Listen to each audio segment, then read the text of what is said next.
On open exchange, miner DRD Gold has reported an 11% increase in full-year headline earnings per share. That's to 68 cents. The company also saw profits rise 9% to 679 million rand. Joining us now to look at those numbers is the company CEO, Neil Protious. Morning, Neil. Good morning, Bill. Looking at the quarter and the full, if you look at the production for the quarter, up 10%, production for the year, up 8%, but the operating profit down for the quarter and headline earnings down for the quarter. But again, on the year, encouraging, as we said there, headline earnings up 11%. So the year and the last quarter. We're very pleased with the way that the year has ended for us. It was a year of massive consolidation of various circuits into a single circuit. Also the commissioning of new capital infrastructure.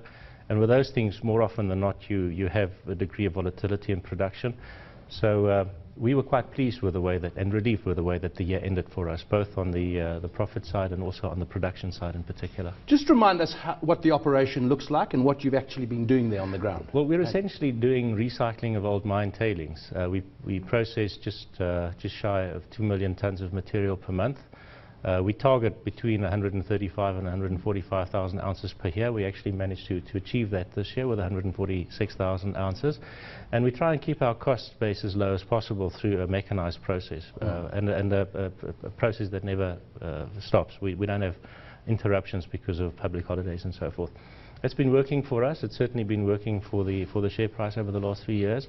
And we are seeing that the register is becoming populated increasingly by reputable investors. Yep. And your final dividend there of 14 cents, what has your dividend policy been? And are you happy that you'll be able to continue with that? Because it's the kind of gold operation where people are in it for the dividends, aren't they? Yes, absolutely. It's a cash flow play and it's a dividend yield play.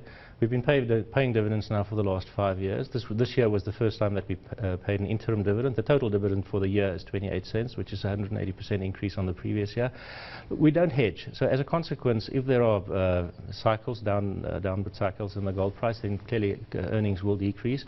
But if they go up again, then earnings will increase. So we'll maintain a sort of a loose, it's not a policy, it's more of a target of roughly 30% of headline earnings. You've mentioned that you're a mechanized operation mainly, so the gold industry wage dispute issues have not really affected you, or have they? Well, there's always the risk. You can never ignore the subtleties of your labor relations. We've been very fortunate in the sense that our employees did not go out on any of these illegal strikes. We don't seem to have the union rivalry in our operations than what you're seeing in many of the other operations. Is that just good luck or good management? I don't know. Look, our labor force is predominantly urbanized. We don't have concentrated little villages of employees. They're fully integrated into society or into the areas where they live. I think we have a more operator type employee as opposed to a labor type employee.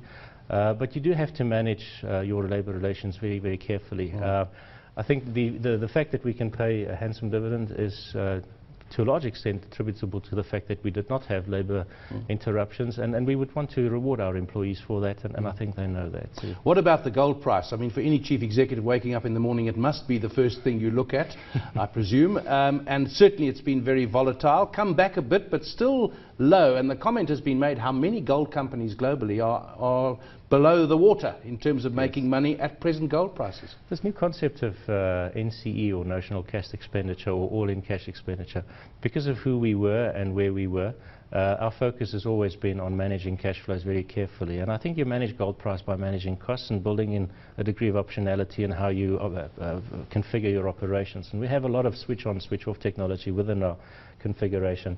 So we'll keep an eye out on costs, and the gold price needs to take care of itself. We think that the dynamics for a gold price, the global dynamics for a gold price and indicators in the longer term still remain very good.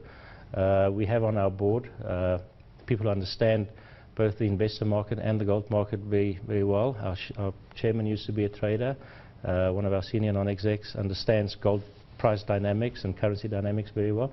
So we will continue to take full exposure to the gold price. We won't hedge, and just very carefully manage our costs and maintain the optionality that we have in our operations.